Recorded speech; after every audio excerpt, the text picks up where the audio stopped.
L'essentiel de l'actualité avec Lionel Durel. Bonjour à tous, nous sommes le mercredi 15 mai 2019. Tout de suite, le journal de 13h avec la rédaction de 24matin.fr.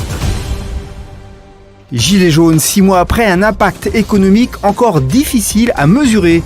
Un coup dur pour les commerces, principalement de centre-ville, mais un coup de pouce pour le pouvoir d'achat, dopé par les mesures d'urgence. Le mouvement des Gilets jaunes, lancé voilà 6 mois, a eu des conséquences contradictoires sur l'activité. Une mission parlementaire a été lancée pour évaluer l'effet économique, budgétaire et social des manifestations.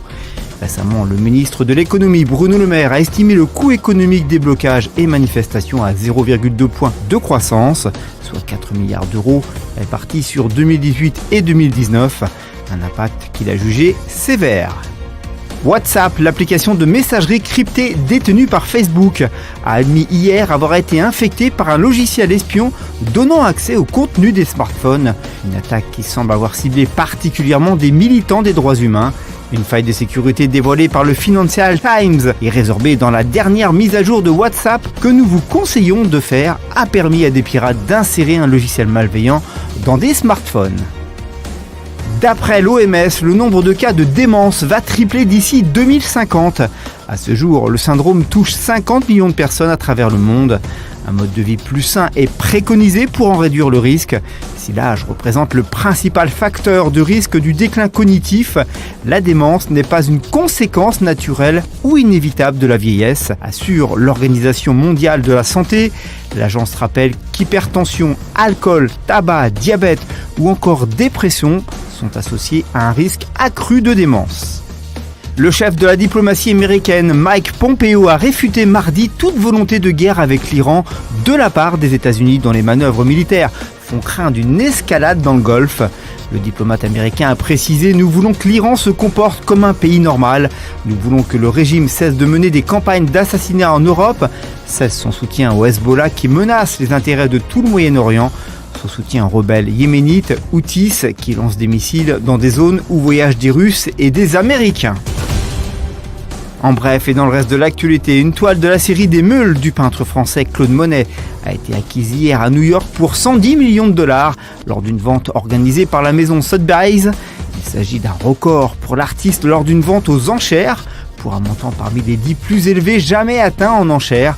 Le prix comprend la commission et les frais.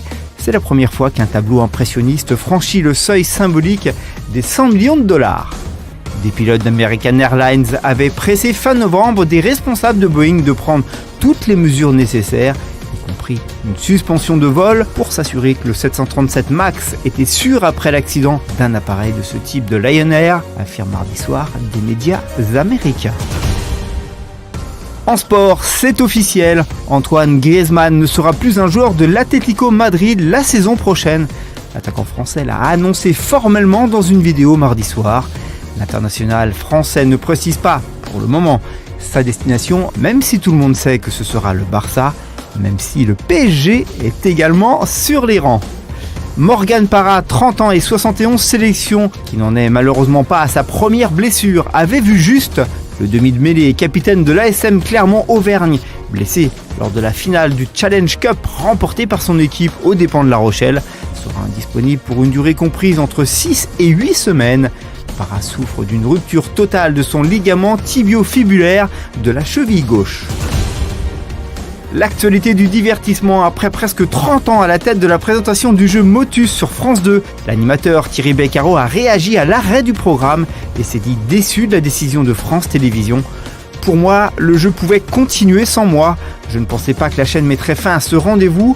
Je pense que ce jeu peut encore marcher. Je voyais bien Damien Thévenot le reprendre par exemple, mais visiblement il y a un travail sur les grilles pour la rentrée qui met notamment les jeux en balance.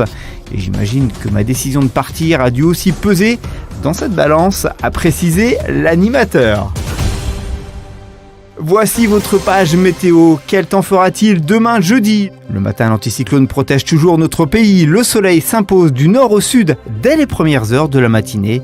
Un léger voile nuageux envahit progressivement le ciel par les côtes atlantiques. L'après-midi, le soleil brille généreusement sur l'ensemble du pays. Le ciel se voile légèrement à l'ouest et au sud, à l'avant d'une dégradation pour la nuit suivante. Les températures sont en hausse et se rapprochent des normales au nord. Pour ce qui est des températures, justement, vous aurez jeudi matin de 4 à Limoges et à 3, à 12 pour Nice, 5 degrés à Strasbourg, 7 à Paris, Lille et Montélimar, 11 pour Biarritz et Brest. Voilà, ce Flash Info est terminé. La suite de l'actualité prend le relais sur 24matin.fr, sur nos applications et sur nos réseaux sociaux. On se retrouve, quant à nous, dès 20h pour un résumé de l'actualité sur notre site. Bon mercredi à tous, à jeudi 13h pour un nouveau point sur l'actualité.